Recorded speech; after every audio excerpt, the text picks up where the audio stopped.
is a beautiful day today. Temperatures expected to reach the upper 70s. Right now, 75 at the lakefront, 74 at Midway. And now, up in the sky.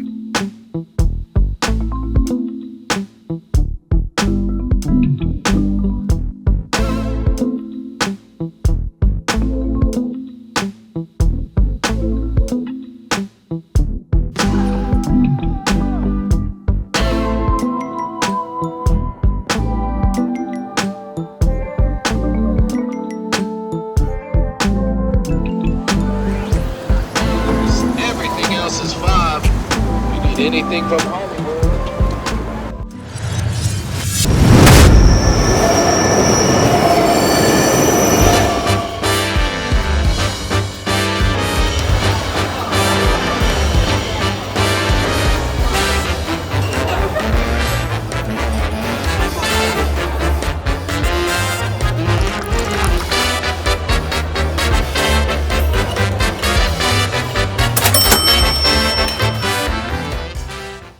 Don't cry in front of the Mexicans.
Cherish the holidays forever, and always believe.